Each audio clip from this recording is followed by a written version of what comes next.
Kevork Almassian is joining us today.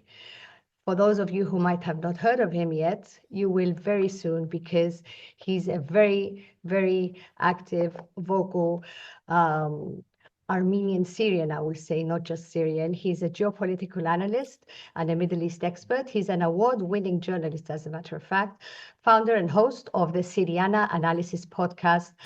And for the last few years, Kevork himself is based in Germany.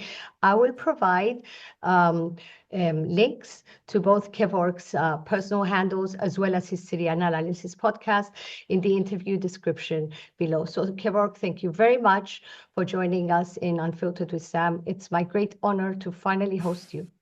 The honor is mine. Thank you so much for having me. It's a really pleasure to be with you and also share my insights with your audience. I also know that many people like yourself are wary of what's happening around the world, and I'm sure your audience are also interested in knowing at least, let's say, the other side of the story, something that many, if not all, the mainstream, unfortunately, outlets do not really shed light on. True. Mohammed Al-Golani, I'm going straight into this name. It's a name that's now etched in everyone's mind all over the world. Everyone now knows this name. He's the new big celebrity. He's also known by another, lesser known by another, I'm not going to name it a name. I also believe it's an alias, Ahmed al-Sara. He's a man who's formerly associated with Al-Qaeda in Iraq, the Al-Nusra Front later in Syria, which was later rebranded as Hayat Tahrir al-Sham, HTS. It's been analyzed deeply by a lot of analysts, how all these groups were Israeli and US created and funded. He himself and the groups he's been part of has been responsible for countless beheadings and other heinous atrocities. But all of a sudden now he's been presented, giving out interviews to PBS, CNN, presented as a moderate figure. Even the former envoy of the US to Syria recently referred to him as an asset for the US strategy in the country, despite there actively being a 10 million bounty on his head by the US. So, Kevork Almassian, being you are the investigative journalist that you are, and you're definitely more delved into these things than I am and more well-versed, do you know what is Mohammed Al-Golani's or Ahmed al-Sara's real name? What's his true nationality? Where is this guy from?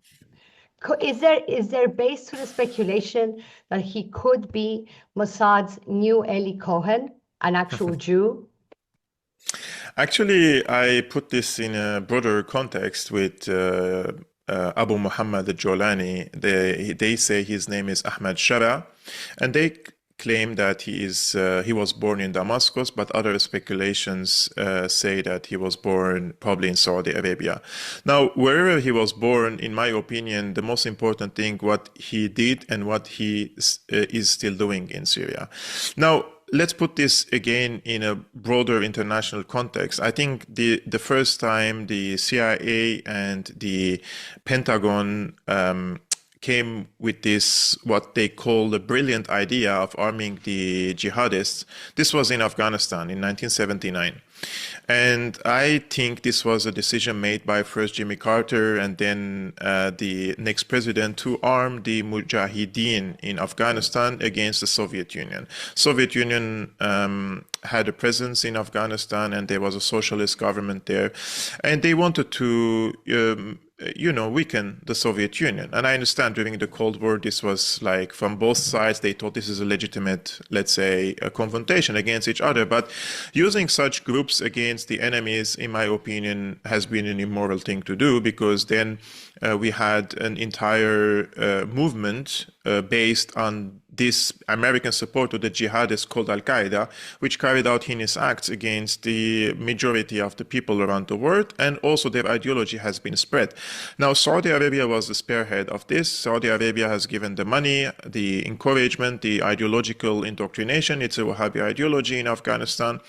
And they started, when this was a success story against the Soviet Union, they started copying this strategy in Chechnya, in Yugoslavia, also in Libya, Syria, Iraq, and in different places where they want to break up the status quo. So you need chaotic elements and you need militant groups who are ready to carry out the fight.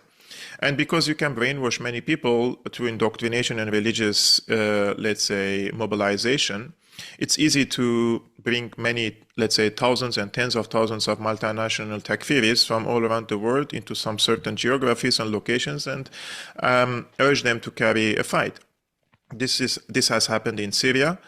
And in 2011, the first foreign, I would say, brigade or military unit was founded in November 2011 against the Assad government, was among the so-called Free Syrian Army. And then this has developed into Al-Nusra Front. Now, during this time, Jolani was in Iraq, and he was accused of carrying out terrorist attacks and suicide missions and car bombs. And this was a time when after the occupation of Iraq, there was a genuine resistance against the occupation forces. So the American and the British intelligence, they wanted to break the resistance. So what they basically did, they supported the sectarian fanatics in Iraq through the Saudi intelligence in order to create a social strife and sectarian war in the country. So now, instead of Iraqis fighting the American occupations, they're fighting against each other. Sunnis against Shias, Shias against Sunnis, Kurds against the others. So this is what they created in order to kill the resistance in Iraq. Now, Jolani was back then in Iraq, and he was part of Al-Qaeda. And he has been the partner of Abu Bakr al-Baghdadi later, and they were basically both part of IS, Islamic State in Iraq and Syria. But there was a split between them and a disagreement for political reasons and for leadership reasons, and they split it, and Jolani had al-Nusra and Baghdadi had ISIS. Now, when in 2017, Trump came to power and he evaluated or re-evaluated this regime change war in Syria. The CIA in 2011 started a regime change war under the title Timber Sycamore, and Timber Sycamore was a secret CIA operation in Syria, and part of it they used to support Al-Nusra Front, Jolani's party. So Trump thought this is a very costly covert operation, and they are spending $1 billion per year on people like Al-Jolani, basically in Syria. So he cut the funding of Jolani, but the deep state in the US, they were not satisfied that all of a sudden the funding is cut, and then these groups started crumbling. So they started rebranding this group from Al-Nusra into HTS, Hayat Tahrir al-Sham. And they wanted to give the impression that this is now a new brand of military group under which different factions fight. And now the American, Turkish, and other Qatari intelligence, they can still funnel, let's say, aid to this group without having said that this is Al-Nusra, but this is Hayat Tahrir al-Sham. So the rebranding started. The mainstream American first PBS met with Jolani, and he changed his outfit and started dressing more like Western style. He trimmed his beard a little bit, and this was just a natural development now that in 2024, as we speak now, the BBC met with Jolani. And CNN met with Jolani, and other mainstream media outlets have met with Jolani, and they're all trying to say that he's just a normal guy, and he had a, like any one of us passed through some phases in our lives. He passed through a phase when he was radical, and now he's reformist, he's a moderate rebel, and he's diversity friendly. I'm sure that your audience do not agree that there can be a phase where somebody is sending car bombs against other civilians and call it a phase. This is not a phase. This is an ideologically driven terrorist attacks against civilian populations, and now he occupies. Yeah, of course. I still remember, like as if this is today in 2014, there was a video from Idlib where Jolani occupies, and Al-Nusra Front, they basically executed a woman in Idlib, accusing her of adultery. And any woman who could leave her, let's say, her apartment and is being seen by another man, they were used to be accused of adultery. And any of these mainstream journalists who went during this time to Idlib, they all were forced not only to cover with a hijab, but rather with a niqab, like complete covering of their faces, because they could have been traced and killed. But now, because the rebranding is very strong and the media propaganda is very strong, now they're presenting this guy as a reformist, and they are pushing it to our throats. This is the thing. Like, these Western journalists or pundits who rebranded HTS, they're not going to come and live in Syria. They're just here to rebrand him, and they go back to Washington, D.C., Berlin, and London, and they will leave the Syrian people to its destiny with this type of terrorist group. That's the unfortunate truth. What happened to that lady? She was killed. She was the one who was executed, you mean? She was killed. Like, they killed many people. They killed an Armenian woman in she's from Yaqubiye. Yaqubiye is an Armenian town in between Idlib and Latakia. It used to be. Now it's completely ethnically cleansed by the people of Jolani. And they captured an Armenian woman. We don't know how she stayed there and why she stayed there, basically, but they captured her, they raped her, and they then stoned her to death. And this has happened in 2017, and I broke this news later because I learned about it, and I even met with the family of this woman in Armenia later, and everybody confirmed the story. But this was not reported by the press. Nobody talked about it. So such things happened a lot under Jolani's rule. But on BBC, he said now that he never committed crimes. So we have to believe him now. Yes. Rebranding is in full force, unfortunately. So it's clear to the most naive of observers, Kevork, that the so-called liberators of Syria are contract armies of the US, funded by the US, Israel, and heavily weaponized and trained by Turkey, using them in places they don't want to fight directly. So these predominantly foreign Islamist fighters are Uyghurs, Albanians, Tajiks, Uzbeks. Yes. And now they're labeled as rebel forces, insurgent forces, opposition forces, despite lacking true Syrian roots. So why are these proxies fighting the West's war, or is it Israel's war? I mean, do you really think it's America's war or Israel's war? First of all, I would say they are geopolitical idiots. And the average fighter in HTS doesn't know that he's fighting for the US and Israel in the region. They think they're doing something noble. They think they're doing something for a religion. They think that they are bringing justice to Syria. So the motivations are of an average HTS fighter is different from the leadership. And the leadership of HTS, whether it's Jolani or whether other groups fighting with HTS, they are all intelligence assets. And they work with the Turkish intelligence, they work with the American intelligence, British intelligence, and also Israeli intelligence. I would like to remind your respected audience that when Al-Nusra Front, which is before rebranding it was Al-Nusra, they happened to occupy the borders between Syria and the Golan Heights between 2014 and 2015 before they were driven away. And when they were during the infighting, during the fighting with the Syrian army, they, for example, the injured ones from Al-Nusra, they used to go to Israeli field hospitals and receive medical treatment. And then the Israeli press says that they have received cash, they have received light weapons and logistics and intelligence support. So Israel and Turkey are in the same bed, I would argue, in Syria. And from both sides, they have pressed Syria into this mayhem and chaos. I would argue that the biggest victor of this conflict is Turkey. And Turkey will be the de facto mandate power of Syria for decades to come. Something that many people will not realize now, but they will realize it once in Arabic, there is a proverb says when the drunkenness is gone and you're sober, then you realize the bitter reality. It's time for hangover, And I think this is the time now for people thinking that they have been liberated and celebrating and cheering and, social media or underground. People think that they are liberated from the Assad tyranny, but what they don't realize that they replaced probably political authoritarianism with theocratic, fascistic authoritarianism again.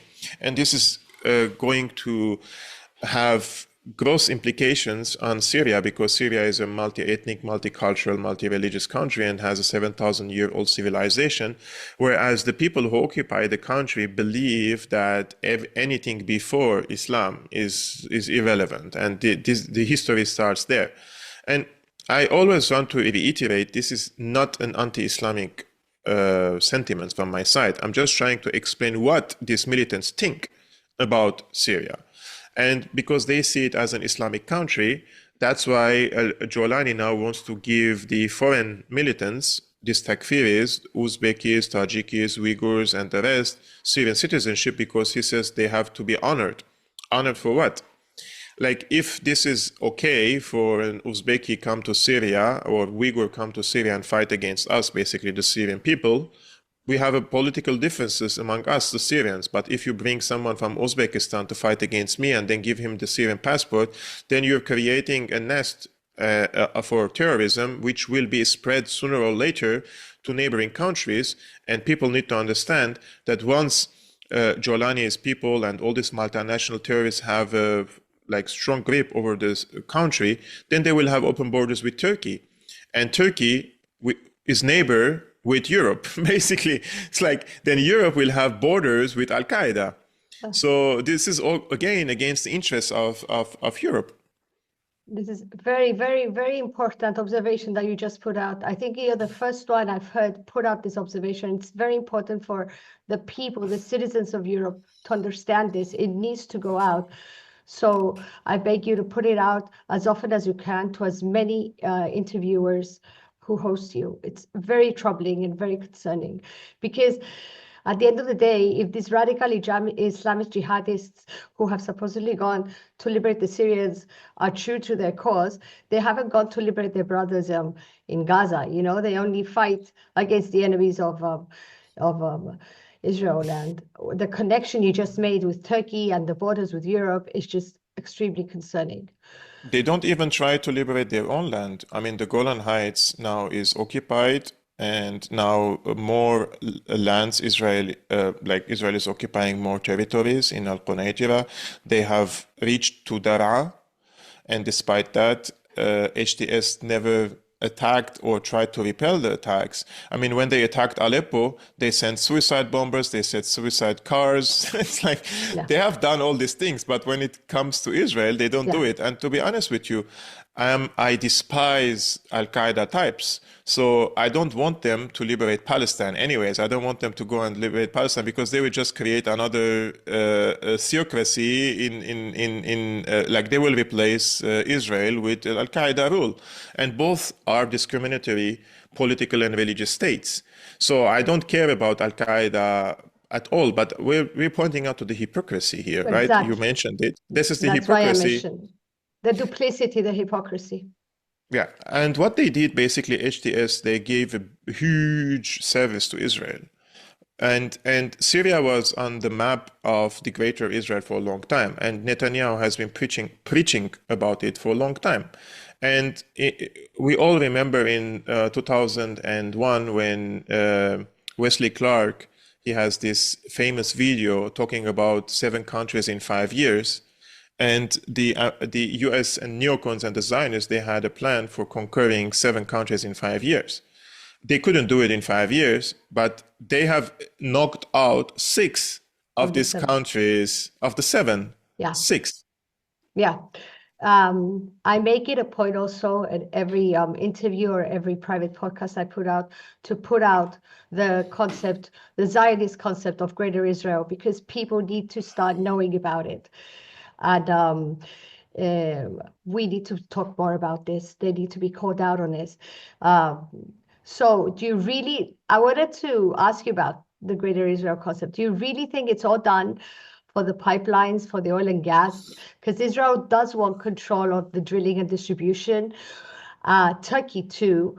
So do you think it's that, or is it also a combination with the concept of the Greater Israel? And talking about the oil and gas, is Israel and Turkey, are they going to end up cooperating on the oil and gas of the whole region, or do you think they're going to end up going on a head-on collision over them?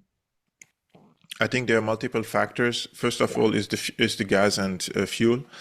there is big gas discoveries in the Mediterranean and the Eastern Shore in front of Syria, Lebanon, and Gaza. And I think, Cyprus. and Cyprus. I think Israel will have an upper hand over this now after that Assad is gone and Hezbollah's leadership is destroyed and Gaza is completely decimated, right? So Israel wants to be an exporter of gas. But at the same time, the Qataris also want to send gas to Europe. I think both can do it. And they will cooperate in this. And you see different files in the region. You realize that the cooperation with Turkey, Qatar, and Israel is of higher the cooperation importance than many people think it is, because people think that Erdogan is somehow an anti-Israeli figure. He's not. Okay. And at the current moment, Turkey sends 40% or 40% of the gas and energy needs of Israel passes through Turkey via Azerbaijan. And if Turkey wanted to stop the genocide in Gaza, they had a leverage over Israel, trying to limit it and try to press Israel to stop the hostilities, but they didn't do it. So 40% of the war machine of Israel is operated by this gas coming from Baku to Ceyhan port and from Ceyhan port to Israel. But Erdogan is a populistic figure. He knows what the Arab and the Muslim people like to hear. So he feeds them what their ears like, basically. And that is like he has a big mouth and he keeps speaking ill about Israel. But under the table, they do business, they do trade, diplomatic relations, and energy relations. So I think this is going to be more like a cooperation between both sides, and Turkey will make sure that Israel's security is secured. And this was something was predicted by Gaddafi 2 decades ago when he said soon Syria and Lebanon will be conquered, divided, and then Turkey will conquer these territories, and then Israel will have its borders with Turkey. But what Israel will try to do during this time, they will try to have a corridor inside Syria. They're already trying to open it now. We can see physically they are occupying now in Daraa. They are 20 kilometers away from Damascus. But what they want to do, basically, because the Golan Heights is a Druze populated region. So they want to open a corridor with a Sueda governorate. A Sueda governorate is in the south of Syria again, and it's populated by mostly Druze. And they want to open like a corridor between these two regions, El Golan and Sueda. Now, how can they do that? Now, this HDS is an American asset, as a Turkish asset, and they will sooner or later create security problems for Druze in Sueda. And once they create problems for the Druze in Sueda, the representatives of the Druze in Sueda will say, we're under existential threat. Now we need international community to intervene. Of course, the international community is going to be the US and Israel. And they're the ones who are going to represent themselves as a savior of the Jews, although they're the ones who created the threat against them to begin with. And the similar thing could happen with the Kurds. And the Kurds are under like threat from the Turkish invasion and also HDS. And I think the Israeli plan is to open a corridor between Golan, Sueda, and the Kurdish regions and have this access between these different regions and different geographies. The rest, they don't care. Whoever controls who, whoever is killing who, they don't care. They just want to secure these two regions. On the long run, are they able to create a greater Israel in the region? I mean, that's on their horizon. They say they want to do it.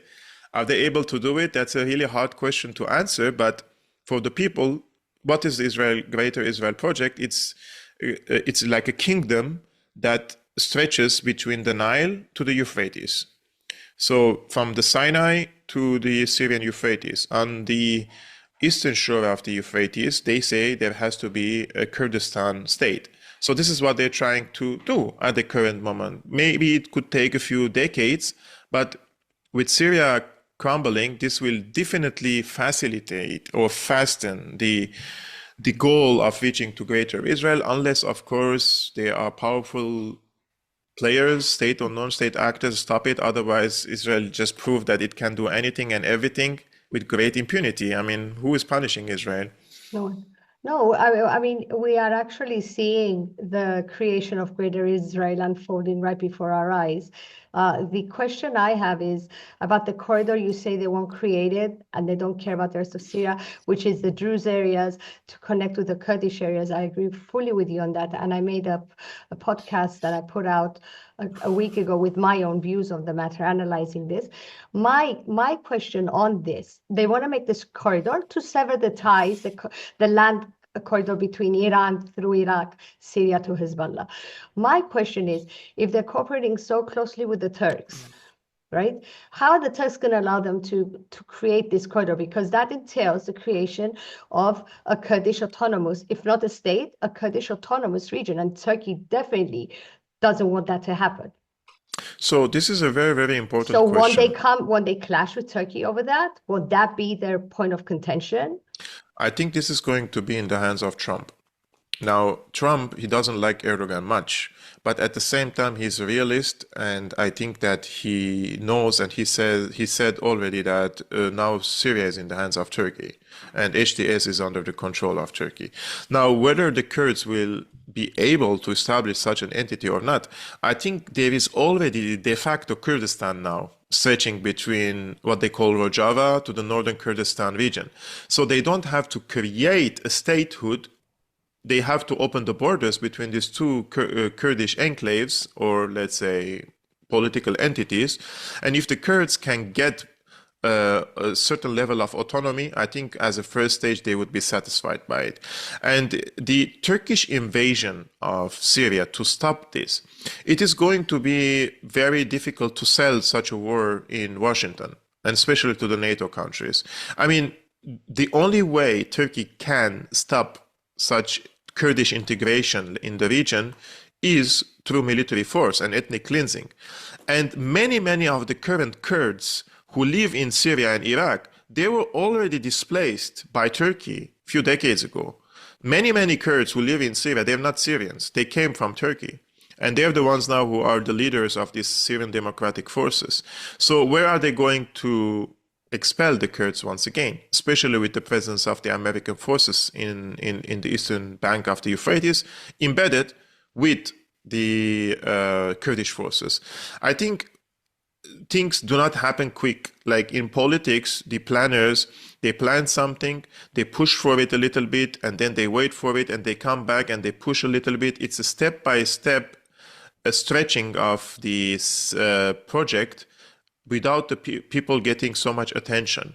Like if you come tomorrow and say we're going to create Kurdistan in Syria, an open corridor with Israel, everybody will reject it. Even the Arabs in the eastern bank of the Euphrates would. But if there is enough pressure on the population living there, security threats, and then embargoes and sanctions and let's say different international pressure, people might accept that idea on a later stage. I think in this case, Israel will be satisfied by opening a corridor for the first stage and try to pave the way for the future to establish a Kurdistan there. That could happen after Erdogan. They could wait for it. It's not like they're in hurry for tomorrow, after tomorrow. If the alternative comes in Turkey, which is more pro-Kurdish in Ankara, they could restart that project at a later stage. So timing is very important for them. Now they bear the fruit of this cooperation with Turkey. They have knocked out a very important actor in the region, which was essential part of the axis of resistance, and both sides are satisfied. To push for a Kurdistan project now would be fatal for Israel, so they would wait. They would wait for a decade, two. Erdogan is not going to live forever. He's going to die sooner or later. And he's a de facto dictator. And I mean, people need to understand that elections are not equal to democracy. If you have election, doesn't mean you have a democratic system. Democracy is also a value-based system. And Erdogan has been manipulating this system for long, something that most Muslim Brotherhood groups do. So they changed the constitution, once a prime minister, then a president, then prime minister, then president, but then the authorities are shifting between the prime minister and the president. So he's been de facto ruler since 2002. I mean, what's the difference between him and Assad? Assad is a dictator. He's not, because he's somehow accepted, and he is just shifting these powers between two positions and being re-elected all over again. Thanks for clarifying that doubt I had about how would that unfold, with Turkey definitely being in opposition to it. I wanted to also ask you, since we're talking about Turkey, um, we would talk about Greater Israel, but we also know about Erdogan's, Neo-Ottoman aspirations, right? And considering how Turkey had signed a number of agreements with Syria and Russia and Iran to de-escalate, disarm, and create a buffer zone in Syria, they never followed through. They proved to be duplicitous in Erdogan proved to be duplicitous and not trustworthy in his actions. So your thoughts, and especially how I also have a doubt on how the Greater Israel aspirations would collide with Erdogan's Neo-Ottoman aspirations. Actually, when Erdogan came to power, he didn't have this vision of the Neo-Ottomanism. But maybe he had it in his mind, but he doesn't have the vision how to implement it, or a strategy to implement it. The person who drew these strategies, Davut Oglu. Davut Oglu was the former foreign minister of Erdogan, and he wrote the book The Strategic Depth, in which he detailed how they're going to basically conquer and reestablish a Neo-Ottoman rule in the region under different banner. And he says this is going to be like a Commonwealth state. And so he says, like, if Russia inherited the Soviet Union, then Turkey inherited the Neo-Ottoman, inherited the Ottoman Empire, and they have cultural, civilizational, value, religious, etc., and historical responsibility to revive the Ottoman Empire, but not in the sense of an empire again, but in a Commonwealth state system. And one of the things that he mentions, for example, he says that Turkey has to use soft power in the region. And so he says Turkey's strategic depth strategy emphasizes the use of soft power, including cultural, economic, and diplomatic instruments to promote its interests and influence. Then he mentions historical legacy. He says the concept draws inspiration from the Ottoman Empire's historical legacy, recognizing Turkey's role as a central power in the region.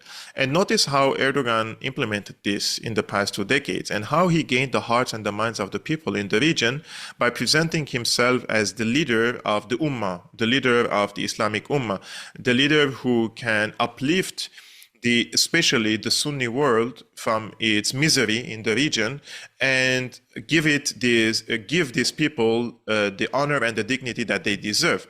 Because he's telling the people, look, the Americans humiliated you in Iraq, the Israelis are doing this to the Palestinians, this and that. I'm the one who is going to uplift you from this misery. But this is what the Israelis say, it's a hasbara. It's a hasbara, it's a tactic to gain the allegiance of the people through soft power. And that's why for long Erdogan used the Palestine cause as a platform to gain popularity among the people. And now he has more popularity in the Arab world than any other Arab ruler. Why is that? Because he's very good in selling this image for the people and reminding them that under Ottoman Empire, we were a strong power. We used to enforce our will on the rest of the world. What happened to you after the Ottoman Empire? Look, the French occupied you, the Brits occupied you, you're humiliated, the Americans are killing you. I'm the one going to uplift you from this misery. Again, the second thing they do, which is very important, I have seen this like as one of the tools, let's say, Turkish drama. Turkish drama has been all of a sudden subtitled and to Arabic and Arabic voiceovers, and the entire Arab region started watching Turkish drama instead of watching Syrian drama. And they are, yes, exactly, and they were like inspired, and because what the Turkish drama has shown to them is just this pushy lifestyle in Ankara and Istanbul, these billionaires and millionaires. But people thought this is what Turkey is about. I've been to Turkey. There are so many beautiful places. in Turkey and developed, but then you have so many other places that is very, very behind its time. So, but they only show the beautiful things in Turkey. People think that this is all Turkey is about, and they want to become like Turkey, right? So this is how Erdogan sold his vision in the region. This is for the Arabic region. For the Arabic region, for those who know anything about history, the Ottoman Empire started to expand in the Middle East and North Africa, basically through Syria. Syria was the gate, the door for them that opened all these what they call openings in the region, Islamic openings in the region. And that's why they called Syria Sham Sharif, or the Honorable Syria, or Honorable Levant, because it gave them this opportunity. Now they are repeating the same thing, but through the proxies, and this is the HTS in the region. On the eastern flank of Turkey, the only thing that stops Turkey from having this strategic depth in Central Asia is Armenia. Yeah. So they came after Nagorno-Karabakh, they ethnically cleansed it, and now they have a collaborator in Yerevan, Pashinyan, who is basically doing everything that Erdogan wants and Baku wants from him. And I'm very fearful, because if they can ethnically cleanse 120,000 Armenians from Nagorno-Karabakh and nobody blinks an eye. In just one summer. Yeah, just one summer. I mean, 3 million people in Armenia, they have ethnically cleansed in the past and genocided 1.5 million people. I don't understand. If they think we are living in a more civilized times, they are mistaken, because Gaza is just in front of them. So things like this still happen if these powers are immune from responsibility or accountability. So I'm very fearful of Armenia. I'm very afraid that there would be another attack on Armenia, because they want this corridor between Nakhichevan and Azerbaijan. And if they don't give them that corridor, I'm afraid that Azerbaijan will wage a war against Armenia and conquer more lands. And there's not going to be pushback by Pashinyan against Azerbaijan. So then they will have this access between Turkey, Anatolia, Azerbaijan, Turkmenistan, Tajikistan to Central Asia. And then this is going to be, sorry for the word, it's going to be pain in the ass for Russia. The Russians, it seems, that never learned also from history, and they somehow facilitated this now in Syria for Turkey. But the Turks will come to Crimea. They will try to revive the old vision. So this could be another war between Russia and Turkey. You know, Turkey is in my opinion, it has a big population. It has people driven to fight for a cause. So it would be very, very, very hard times ahead of us in the next decades. That's why I'm like, I have seen enough wars, enough. Yeah, and you're talking about wars of a scale that have not been lived by our generation. We've seen and lived through a lot of wars, but the warrior prophesizing is on another scale. Yes. Very scary thought. I wanted to ask you, before you had mentioned the Druze in Syria, and I also want to tell you, you know how you mentioned Trump doesn't like Erdogan? I'm of the impression that Trump actually likes Erdogan, because what he did back in 2017 when he withdrew his forces from Syria is what allowed Turkey to perform her invasions and occupy parts of northern Syria, which are the Kurdish parts of the Kurdish parts of northern Syria. So are you of the opinion that he doesn't like Erdogan now? And my opinion about this is based on the following premise. Erdogan is a good businessman, and he doesn't give Trump what he wants unless he gets something from Trump in return. Unlike other Arabic countries like the UAE and Saudi Arabia, they love Trump and they do most of the instructions that Trump wants them to do, like they normalize relations with Israel. Trump likes submission, and Erdogan is not a leader who submits. That's why this is where I say he doesn't like him much, because everything he wants from Erdogan wants something in return. And I mean, he's serving his own people. This is why I say Erdogan is probably good for his own people, because he's doing whatever he can for the sake of this historical or religious or whatever nationalistic aspirations he has, for the sake of reviving this old empire, right, in different forms. But Trump likes, when it comes to the Middle East, he will impose compromises. And that's one of the main reasons why Erdogan rushed to this invasion of Syria, because he knows that in a matter of a few weeks now, Trump is going to be in power. And when he comes to the Syrian file and wants to impose a compromise, if Turkey doesn't have the biggest slice of the cake, then it's not going to be in favor of Turkey, but rather in favor of probably half for Turkey or half for Russia and Iran and Syria. But now Syria is 2/3 of it in the hands of Turkey. So if Trump comes to power, it's going to be more difficult for Trump than it used to be before this invasion of HDS and Turkey. So this is the window, the time frame that Erdogan saw as an opportunity before Trump comes to solidify his position on the negotiation table. So he's a tough negotiator with the US in this case. Unlike other players in the region who are more submissive, let's say, to the US strategy or more loyal to the US strategy, Erdogan is playing two-sidism. So he puts some eggs here and some eggs there, and he's investing here and there, and he wants to bear the fruit of all the investments he is doing. I mean, sometimes he fails, sometimes he succeeds, but overall, he's not like all the eggs in one basket, like in the American basket. No, he wants to get everything. Like he wants to get from Russia, he wants to get from China, he wants to get benefits from BRICS, and at the same time in NATO, and he still aspires to the EU. So you remember with Sweden, he said he's going to veto it. NATO, yes. Yes, he said he's going to veto it, but then he accepted when the US sold him more F-16s. This is why I say he's a businessman, and that's what Trump likes to do himself. But when he faces someone like him doing business in politics, that's when sometimes clashes happen with Erdogan. Yeah, very interesting dynamics. But I think that one should not forget how Trump betrayed the Kurds, who were fighting his war on ISIS at the time.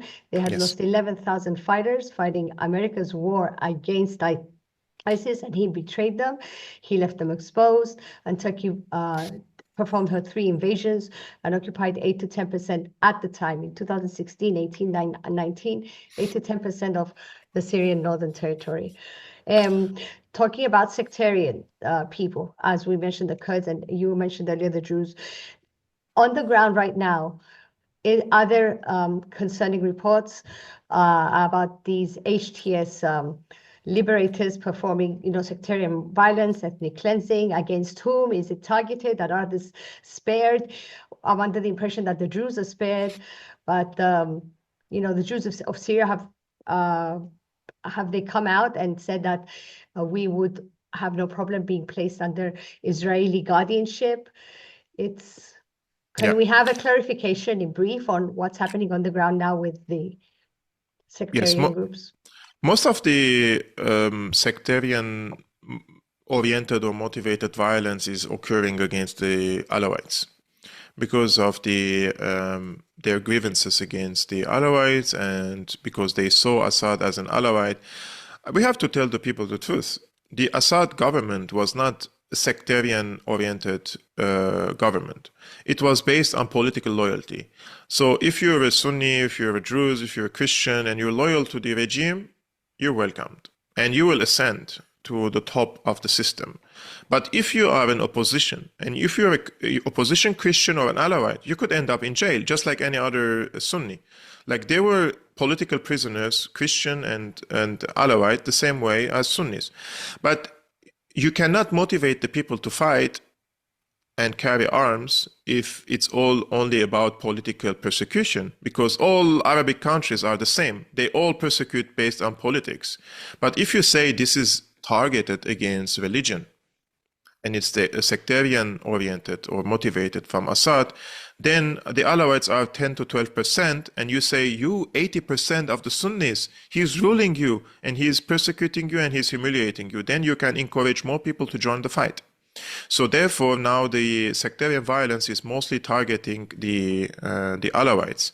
There are some cases against the Christians in Homs, especially in Wadi Nasara, like decapitation and killing, but mostly against the Alawites, and especially against men.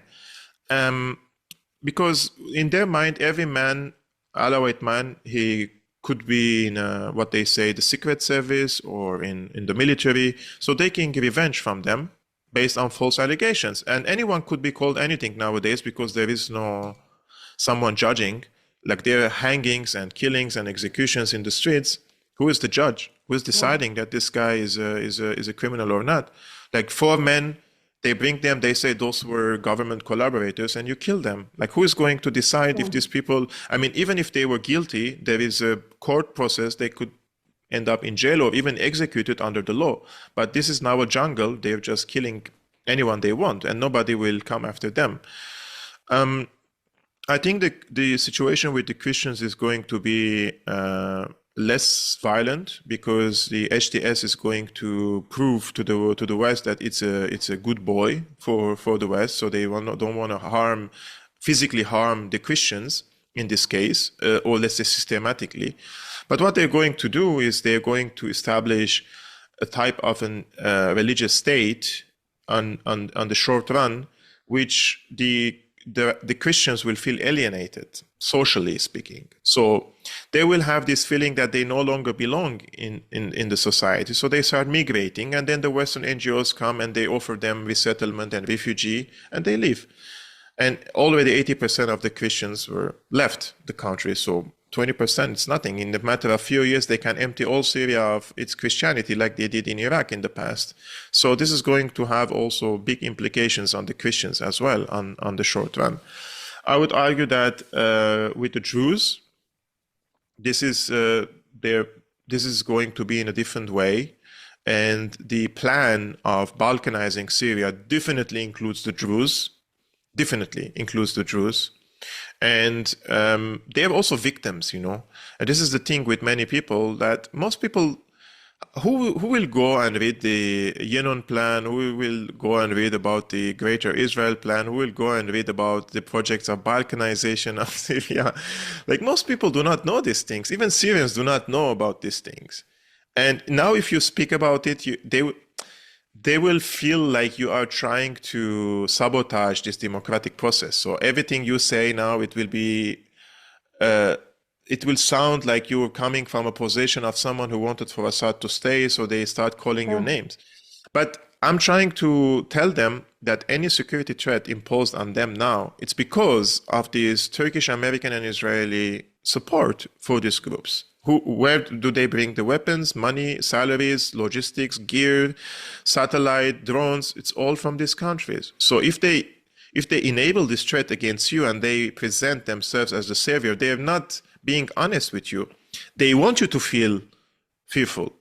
And this is how governments work, because fear is the strongest, it makes people do things that you can't even imagine. If you're under threat, and especially existential threat, you could do anything and everything. So humans are sometimes violent, and sometimes when they are very fearful, they would accept foreign support in this case. And this is what the Israelis want for the Jews to feel in Syria. And basically, how they do it indirectly, there are 2 or 3 congressmen on the Republican side. They speak with the representatives of the Jews regularly. Like they post their Zoom calls, Skype calls, basically on social media, talking about these cases. And many of them say, among the representatives of the Jews, like, if the Americans come to save us, we will accept. If the Israelis come to save us, we will accept. It's shameful, but I mean, but there is a reason. Like, this is why I'm trying to warn. Like, if the Jews want to join Israel, and the Kurds want to create their own, and then the Alawites go to the coast, and the Christians are ethnically cleansed, and then you have some between Aleppo to Damascus. Aleppo, Hama, Homs, Damascus, and Idlib are more Sunni. I don't know if this is we can call it states any longer, because it's not based on a national identity, but rather on the ethnic and religious and sectarian affiliations. And I don't think that's how nation states are built. if we want to divide now Germany, then what are we going to do? Catholics and Protestants and start dividing the country on religious basis or on national basis?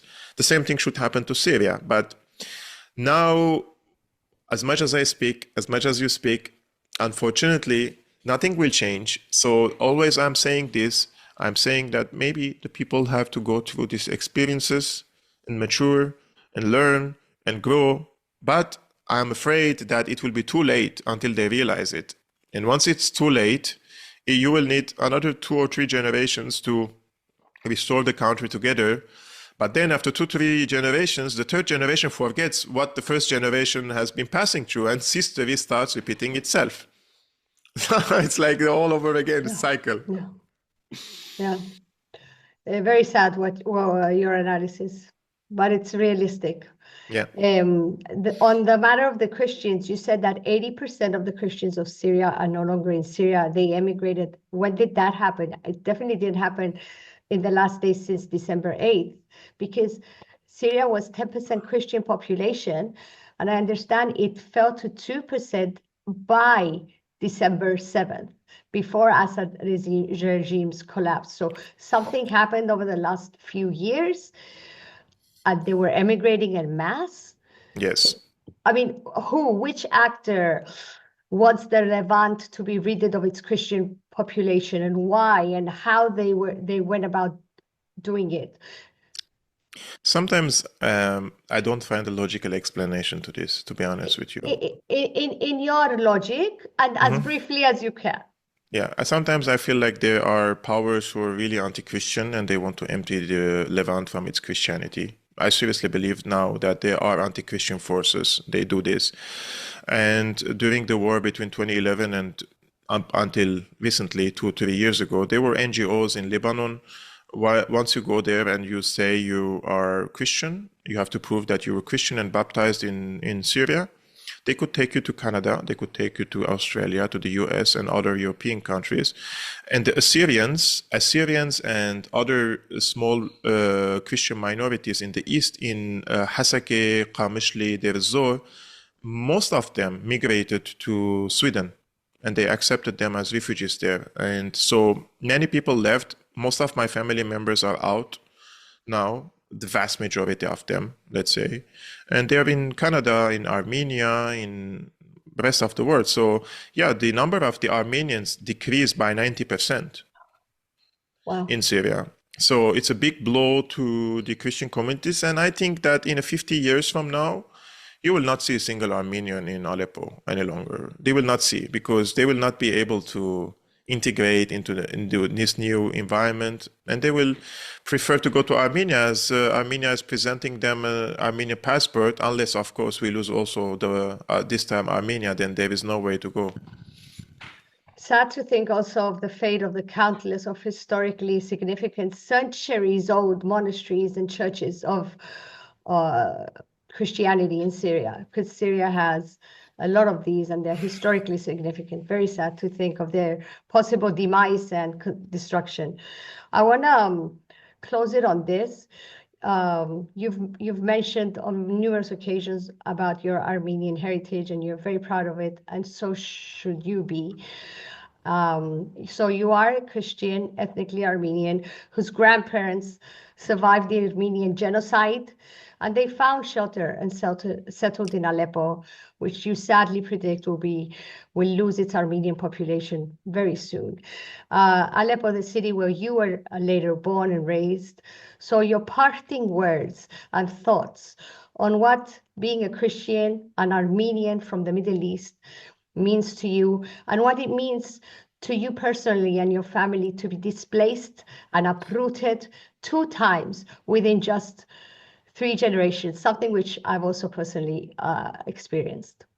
I feel targeted personally, and I feel targeted as a group, being part of the Armenian community in Aleppo or in Syria. I've seen how this Al-Nusra, which is now rebranded to HTS, they destroyed our Armenian church in Deir ez-Zor and the Armenian Genocide Memorial, and they have stolen all the all the documents and all the writings and evidence that were proving the Armenian genocide. This was an intelligence work by the Turkish side. And now in Aleppo, you see the Turkish flag, they fly it over the Aleppo citadel. They want to Turkify it. They want to restore the Ottoman Empire. Okay, if that is the case, there are cycle of history that I can't really stop it. Like I can't really stop what is happening, but I can only hope that more people act collectively instead of acting individually. Because before this conversation, I told you many people are cowards. And I'm not saying this as like an insult to the people, but many people are afraid. And many people are afraid to fight back or push back. But if you don't do it, then they will come closer and closer and closer to your territory. And this is like my parents were displaced from Kilis to Aleppo, and now we were displaced again from Aleppo 2 times because my parents tried to go back to Aleppo and reestablish life there after the war was technically over, and now they have to leave again. So it's like how many times this is going to happen, we don't know, but it's the unfortunate truth of the people who are weak. And by weak, I say that they don't act collectively against this. And the other side, especially the Turkish side, they act collectively and they are proud of what they're doing. They don't care what we think about it. And I don't see them as an enemy, but they see my presence as an enemy element in the region, and they're trying to uproot me. So I'm trying to do my best with what I am able to do, which is informing people, trying to shed light on the dark sides of history, educating people with the humble experience that I have. And the rest is upon the people. So the people have to act. With the only weapon that you have, which is, your brain and your mouth, your voice. And I thank you for everything that you're doing, Kevork. I thank you for your time. With pleasure. I thank you for your invaluable insights. I hope to be able to host you again soon. And please keep up your noble effort, and don't lose hope. I will not lose hope. Especially during these times of very sacred days of Christianity, Christmas fast approaching. Indeed. So thank you for being on Unfiltered with S.A.M. Thank you so much.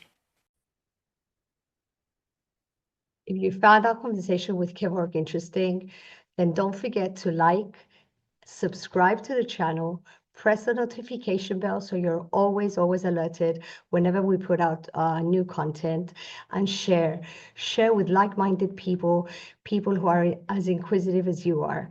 And I'm going to leave you once again with this. Please, especially at these trying times and during these very important days that are approaching, please spread kindness, spread compassion, spread love to those around you, and to strangers. They're much needed in the world right now. I thank you. I appreciate you all. And that would be it for now. Until the next time.